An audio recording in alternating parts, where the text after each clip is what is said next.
Assalamualaikum warahmatullahi wabarakatuh.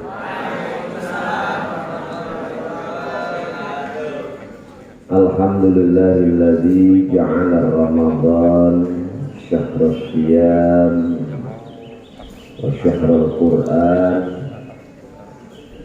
Allahumma sholli wa sallim wa barik ala sayyidina Muhammadin khairil anam wa ala alihi wa ashabihi wa man tabi'ahu bittiba'i sunnatihi bi ihsan. Allahumma sholli wa sallim wa barik ala hadan nabiyil karim di qalbir rahim di sanadil azim Sayyidina wa habibina wa syafi'ina wa qurrati a'yunina Muhammadin sallallahu alaihi wasallam wa ala alihi wa ashabihi wa man tabi'ahu bittiba'i sunnatihi ila yaumiddin. Amma ba'd. Anak-anakku sekalian, santri-santri Darul Ulum yang berbahagia, yang dimuliakan Allah, yang pertama kita bersama-sama memanjatkan syukur kepada Allah Subhanahu wa Ta'ala karena pada siang hari ini di saat semuanya banyak orang lagi tidur, ada yang lagi istirahat karena bulan Ramadan siang-siang begini biasanya ngantuk ya. Tapi kita semuanya di Masjid Darul Ulum, kita bersama-sama bermujalasah, kita duduk di sini dalam rangka ikut pengajian Qashaisul Anbiya. Mudah-mudahan kita semuanya yang hadir ini diberikan keberkahan oleh Allah Subhanahu wa Ta'ala. Berkah ibadahnya, berkah umurnya, berkah semuanya. Amin ya rabbal alamin. Yang kedua, sholawat serta salam semoga senantiasa tercurah dan terlimpah keharibaan junjungan baginda Nabiullah Muhammad sallallahu alaihi wasallam. Mudah-mudahan kita semua ini benar-benar akan tergolong sebagai umatnya, tercatat sebagai pengikut setianya. Semoga Allah mempertemukan kita kelak di hari kiamat dengan baginda Nabi, masuk surga dengan syafaatnya. Amin ya rabbal alamin. Baik anak-anakku sekalian, pada siang ini kita akan melanjutkan kisah Nabiullah Hud alaihissalam. Setelah Nabiullah Nuh, kemudian Nabiullah Hud alaihissalam. Sebelum saya menceritakan kisah Nabiullah Hud alaihissalam, kita masih menyisakan sedikit kisah Nabi Nuh kemarin. Setelah Nabiullah Nuh turun dari kapal, Nabiullah Nuh ini masih masih galau. Karena apa? Satu putranya Kan'an tidak terselamatkan, itu ya. Nabi Nuh akhirnya berdoa, wa nada Nuhun rabbahu faqala rabbi inna ibni min ahli wa inna wa'dakal haq wa anta ahkamul hakimin. Ya Allah, Nuh berdoa kepada Tuhannya, Tuhan, sesungguhnya anakku adalah yang keluargaku. Yang dimaksud anakku adalah kan wa inna wa'dal haq, sesungguhnya janjimu itu benar, wa anta ahkamul hakimin, dan engkau adalah hakim yang paling adil. Maksudnya apa? Nabi Nuh menuntut bagaimana nasib Kan'an ini. Tapi Allah berfirman, qala ya Nuh innahu laisa min ahlik. Nuh, ketahuilah bahwa anakmu Kan'an itu sudah bukan keluargamu lagi. Karena anak itu kalau manut ayahnya, dia nggak manut ayahnya kok keluarga. Sudah bukan keluargamu lagi. Jangan anggap keluarga, dia sudah membangkang, sudah durhaka sama kamu. Ya. Semestinya seorang anak ketika ayahnya dihina oleh orang lain membela ayahnya, membela orang lain. Anak yang baik ketika orang tuanya dihina, dicerca, dimaki-maki orang, ini mestinya membela orang tuanya atau membela orang lain? Iya, orang tuanya orang baik-baik, orang kok malah dia ikut orang lain yang menghina, ini berarti anak durhaka. Maka Allah mengatakan, innahu laisa min ahli, dia bukan keluargamu. Innahu amalun ghairu shalih, dia kelakuannya enggak baik itu ya.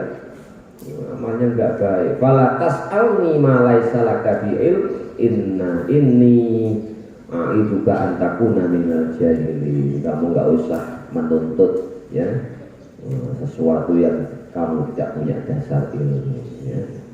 Janganlah kamu berbuat seperti orang-orang bodoh ya. Nah ini Allah begitu. Nah, akhirnya setelah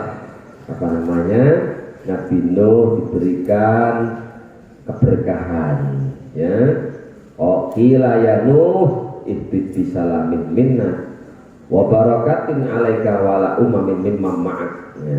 Ya, berikan sejahtera dan keberkahan atas kamu dan umat-umat yang mengikuti kamu. Dan akhirnya Nabi Nuh dan umatnya yang 80 yang naik kapal itu akhirnya hidup dalam pemahaman tauhid yang kuat, apalagi menyaksikan bagaimana Allah membinasakan ya teman-temannya, kaumnya Nabi Nuh yang dibinasakan oleh Allah dengan banjir bandang begitu, sehingga orang 80 ini semakin yakin tauhidnya, mengikuti Nabi Nuh dan diselamatkan oleh Allah. Ini akhirnya hidup yang sangat kuat dalam ketauhidan, dan akhirnya mereka hidup dikasih keberkahan dengan berkah ya, di bawah naungan rahmat Allah mereka memperoleh keberkahan itu. Akhirnya turun temurun, beranak pinak, semakin banyak hidup dalam kesejahteraan dan keberkahan. Tetapi semakin banyak ini akhirnya muncullah ya dari keturunan Nabi Nuh alaihissalam anak pertama namanya Barat, Pak Joro. Kalau orang apa? Anak pertama namanya apa? Yang pertama namanya apa? Hah?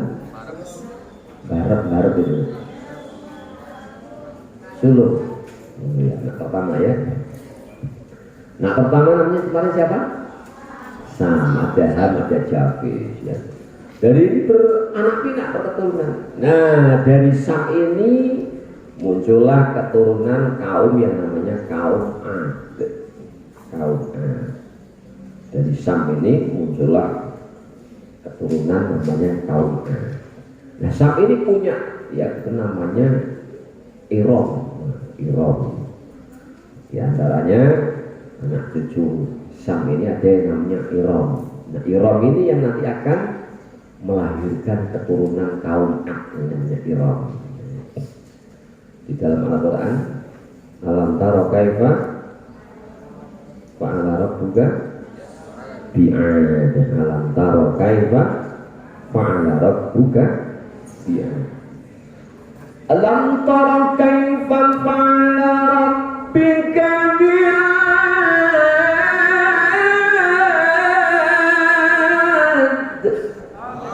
alam taro kaifa fa'ala rabbuka. Apakah kamu tidak melihat, tidak memperhatikan bagaimana Allah memperlakukan kaifa fa'ala rabbuka bi'ad terhadap kaum Ad. Kaum Ad ini siapa? Dijelaskan oleh Allah.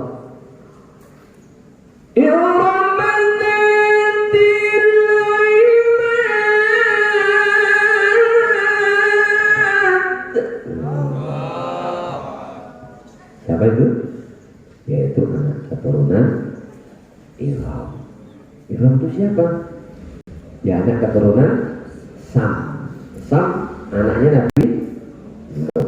Nah, jadi Sam ini anaknya. iro-iro. Nah, kaum Ad ini kaum yang diperlakukan oleh Allah tadi, alam tara kaifa fa'ala rabbuka bi'ad. Apakah kamu tidak memperhatikan bagaimana Allah memperlakukan kaum Ad ini? Ini kaum Ad itu punya keistimewaan. Apa di antara keistimewaan kaum Ad yang disebut oleh Allah, alam tara kaifa fa'ala rabbuka bi'ad? Apakah kamu tidak memperhatikan bagaimana Allah memperlakukan kepada kaum Ad? Ini ada. Satu, kaum Ad dianugerahi oleh Allah dengan tubuh yang kekar dan besar-besar. Apa? Dianugerahi oleh Allah dengan tubuh yang kekar dan besar-besar. Wah, kalau udah kekar besar, tentu kuat ya, kuat. Sehingga dengan kekar dan besar itu dibarengi dengan sebuah kekuatan fisik yang hebat, kekuatan fisik yang hebat. Allah anugerahkan tidak hanya sekedar kekar dan besar tubuhnya, tapi memiliki tenaga kekuatan fisik yang sangat kuat. Inilah kaum Ad, ya. Dengan kekuatan fisiknya, ya, dengan kekuatan fisiknya, dengan kecerdasannya juga, ya, dikasih kecerdasan, fisiknya kuat, tubuhnya besar, kekar, maka bisa menjangkau, ya, menjangkau peradaban yang begitu hebat.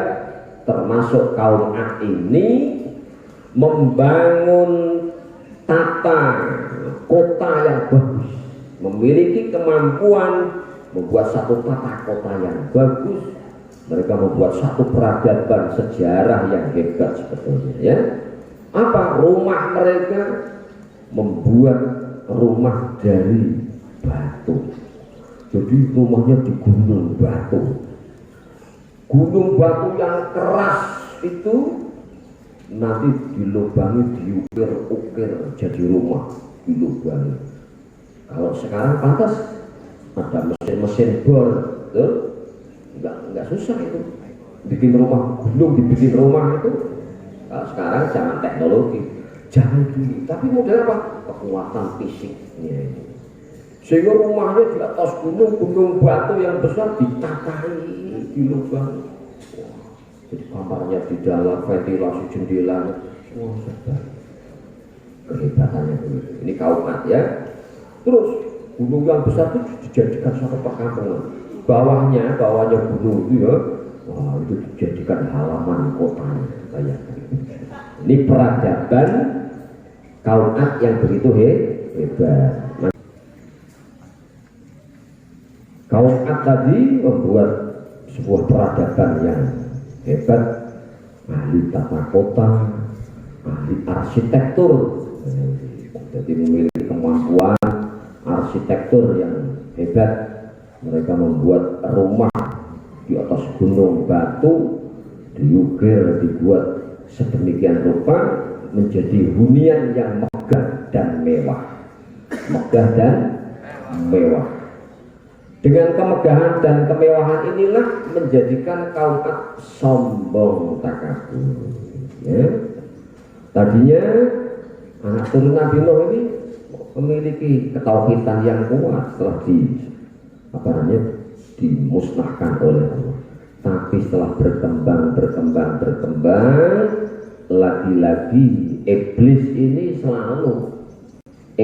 selalu masuk dalam kehidupan manusia untuk berusaha menggelincirkan anak turunan Nabiullah Adam. Manusia ini selalu akan disesatkan dengan jalannya setan. Makanya Al-Quran Allah ingatkan, wala tattabi'u khutuwati syaitan.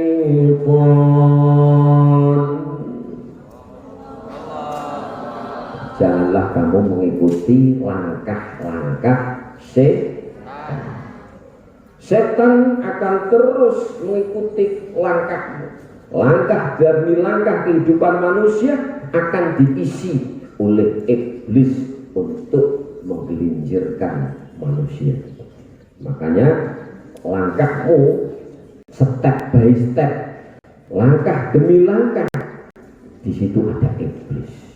Makanya janganlah mengikuti langkah iblis, langkah setan. Ikutilah langkahmu yang benar, yaitu langkah yang diberikan hidayah dari Allah, petunjuk Allah, yaitu Al-Qur'an. Inna syaitan lakum aduwwun mubin. Karena setan adalah musuh yang nyata bagimu. Nah, setelah itu kaum Ad ini adalah kaum yang tersohor, ya, kaum yang tersohor dari kehidupan kaum-kaum keturunan Nabi Nuh. Yang paling tersohor ini kaum Ad, karena memiliki peradaban yang tinggi, rumahnya mewah di atas gunung dengan mengatur tata kota yang bagus, kehidupan mereka cocok tanamnya ya subur, ternaknya juga makmur. Jadi kehidupan kaum Ad ini makmur. Tapi nah, ada tapinya.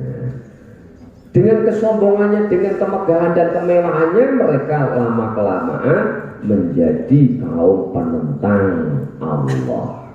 Mereka membangun patung-patung lagi, ya, patung-patung lagi. Tokoh-tokoh, ya, tokoh-tokoh kaum Ad ini mereka abadikan melalui patung, melalui berhala-berhala, arca-arca yang lama-kelamaan mereka sembah. Nah, akhirnya diutuslah Nabiullah Hud alaihissalam dari kaum Ad itu sendiri. Nah, termasuk Nabiullah Hud adalah termasuk anak keturunan dari kaum Ad. Nabiullah Hud juga termasuk anak orang terkemuka di kaum Ad, anak orang kaya di kaum Ad. Jadi tidak sekedar ya, nah, anaknya orang ecek-ecek, tapi anaknya pemuka. Nabiullah Hud alaihissalam.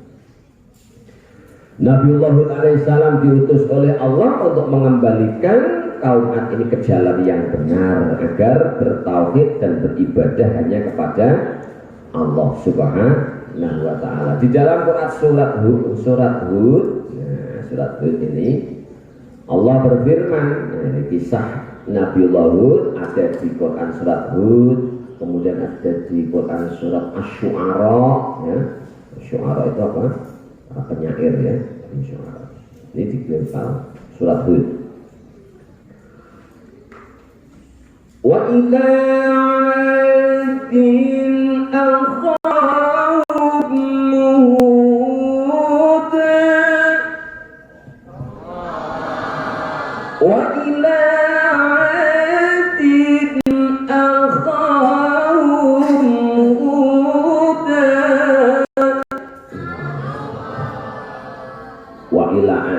akhahum Huda, dan diutus kepada kaum Ad akhahum saudara mereka, ya, masih kaum mereka. Siapa? Huda, yaitu Nabiullah Hud alaihi. Di depan kaumnya Nabi Hud berdakwah.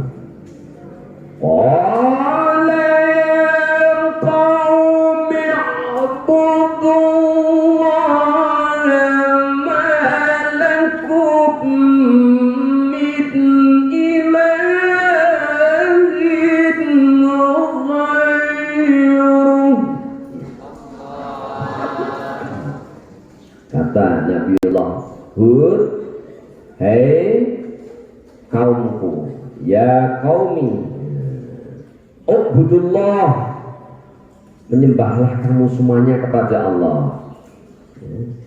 Malakum min ilahin ghairih, malakum min ilahin ghairih, nggak patut, nggak pantas kamu punya Tuhan selain Allah. Nggak pantas, masa kamu kok menyembah selain Allah, berhala, arca-arca, patung-patung itu kamu sembah, ya. In antum illa muftarun.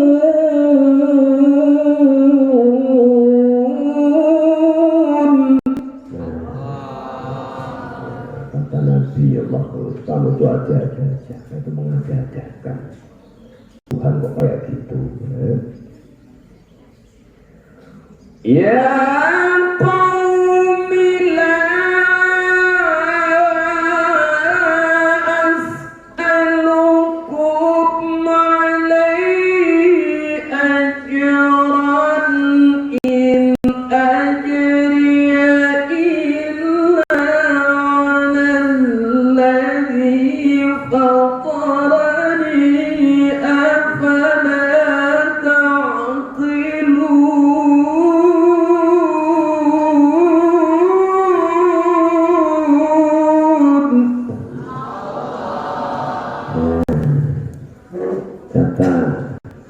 Nabiullah Hud,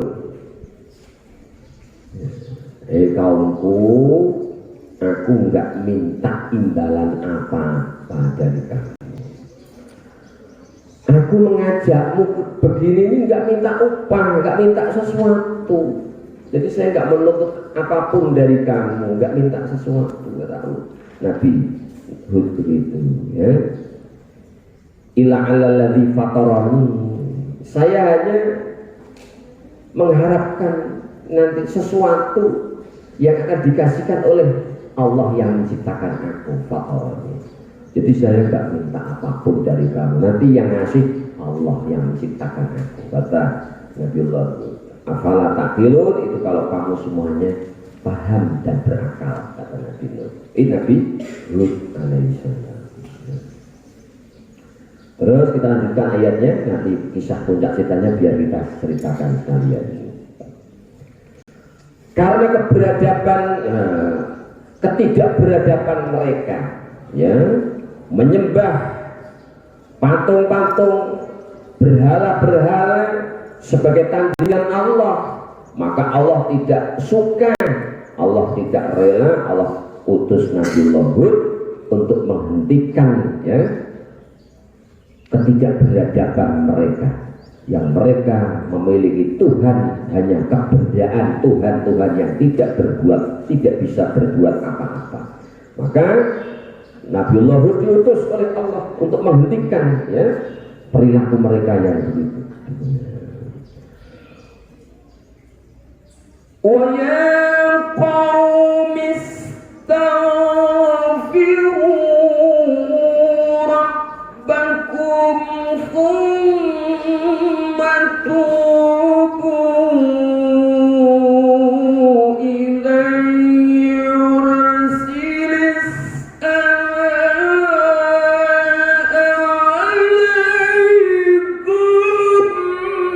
bidara.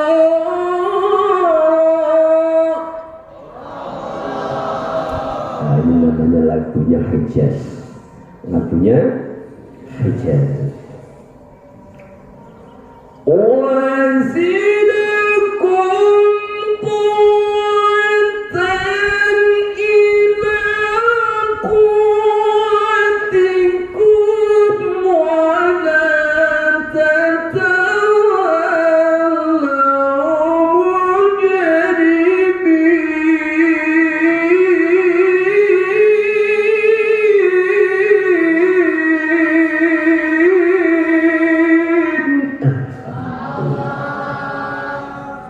Siapa yang bisa sini birukan kalian? Laki yang mau coba jalan, terus. Ya, saya sudah. Putri siapa yang mau bantu?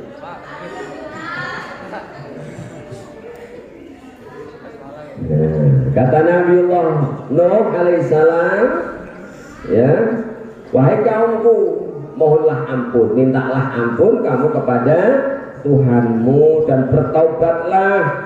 Kemudian kamu bertobat, insya Allah nanti kamu akan dikirim, ya, dikirim hujan yang deras, hujan yang lebat dari langit.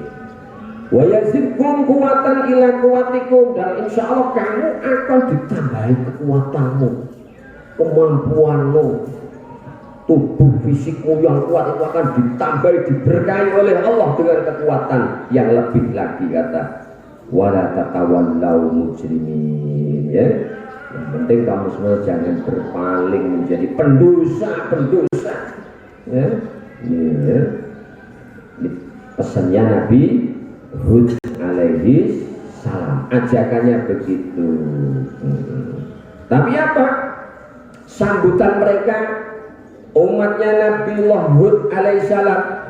Apakah mereka menanggapi dengan senang hati, dengan baik, bersahabat? Tidak, malah justru memusuhi, ya, menentang dengan bahasa kasarnya. Mereka ini justru malah menghina Nabiullah Hud alaihissalam, menghina. Penghinaannya nggak main-main. Ya ini kan. Kita teruskan lagi ayatnya. Ya. Lagunya ganti apa ini? Sika itu bagaimana?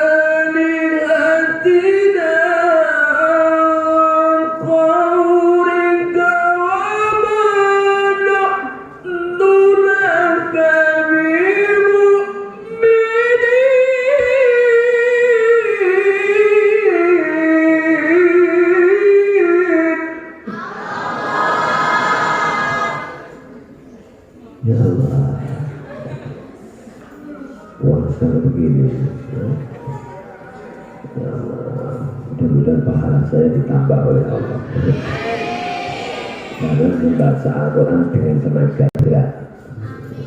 Kalau ngajian itu lere-lere, ini saya dengan tenaga, kemudian diganti tenaga saya oleh Allah.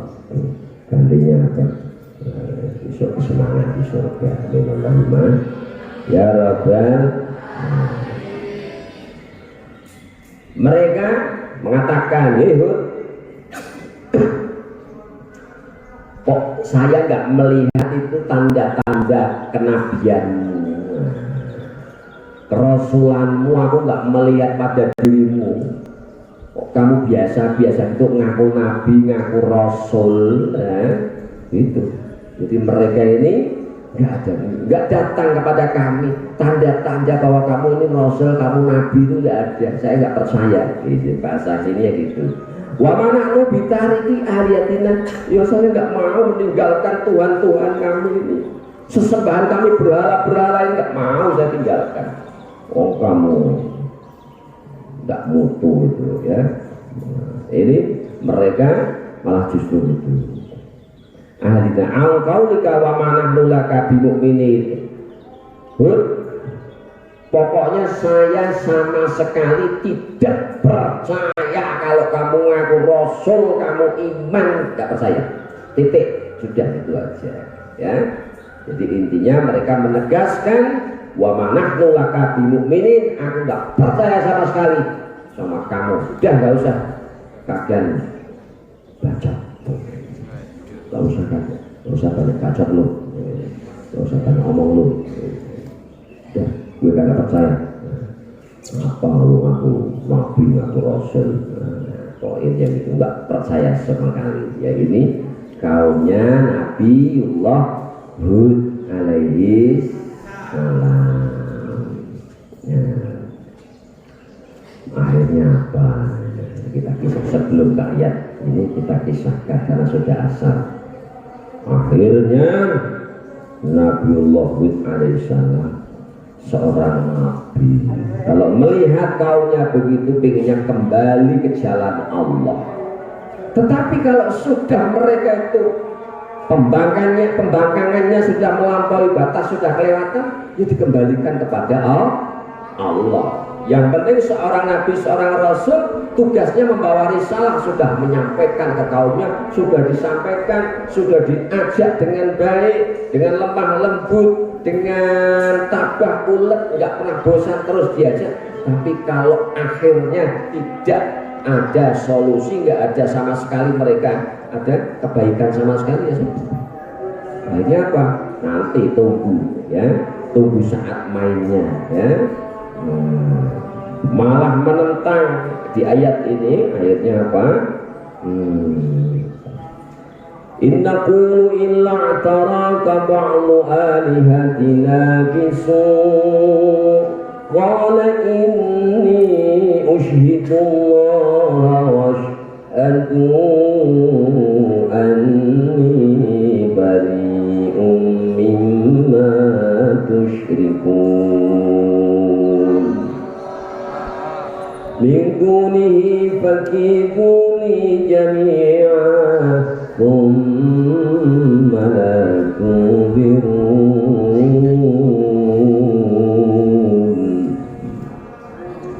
Ya,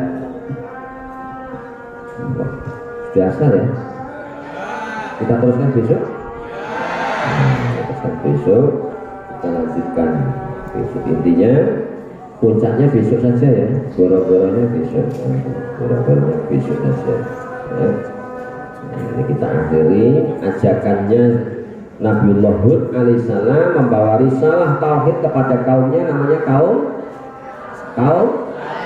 Ad, termasuk keturunan Nabiullah Nuh alaihissalam. Dari nasab anaknya Sam ke bawah namanya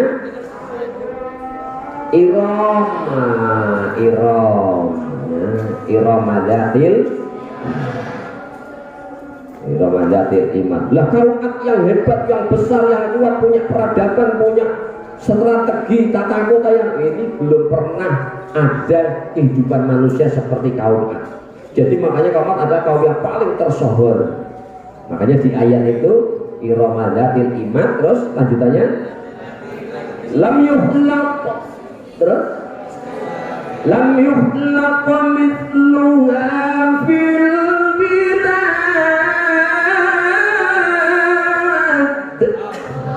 lam yuhlaq, tidak pernah dicipta mithluha, seperti sepadanan yang menyerupai kaum Ad itu belum ada.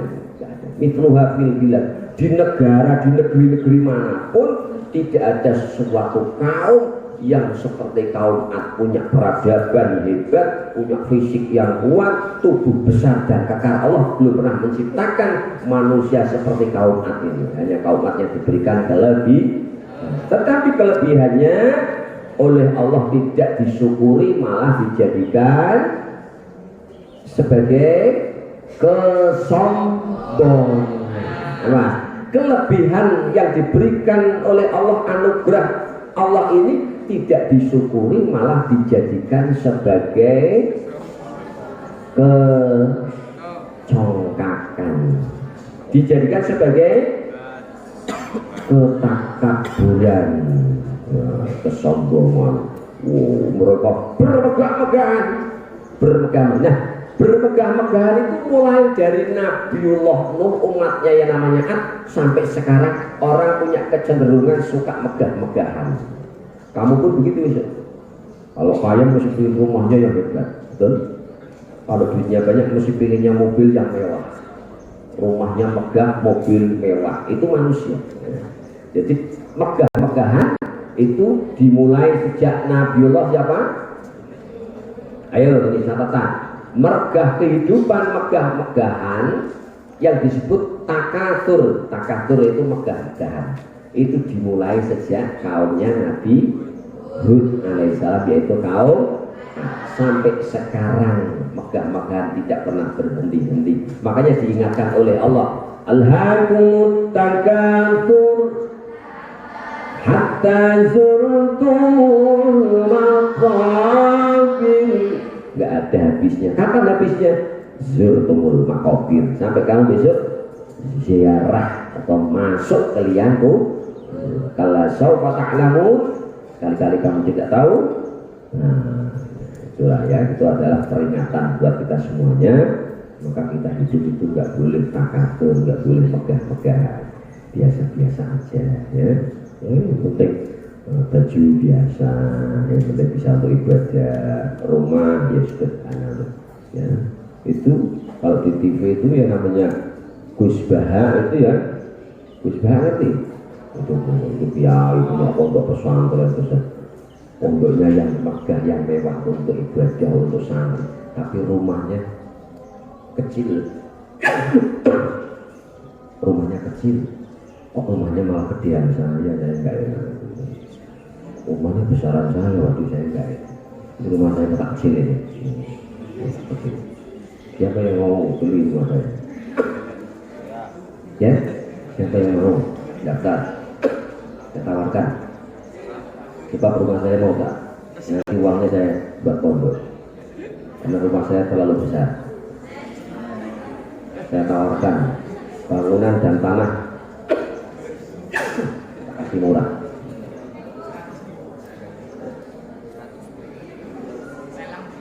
Ya, kita akhiri sampai sini ya. Kita akhiri hadanallahu wa iyyakum ajma'in. Wassalamualaikum warahmatullahi wabarakatuh. Assalamualaikum warahmatullahi wabarakatuh.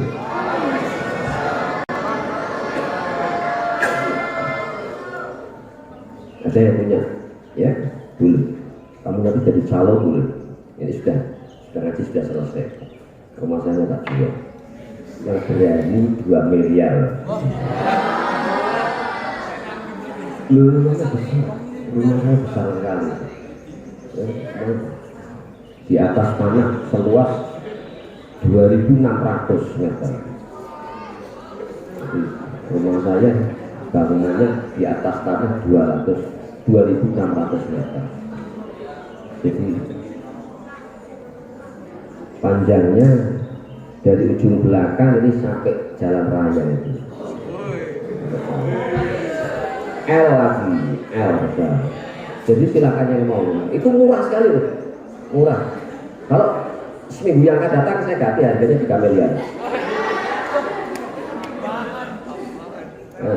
Satu minggu ini, satu minggu kalau ada yang mobil 2 miliar saya kasih.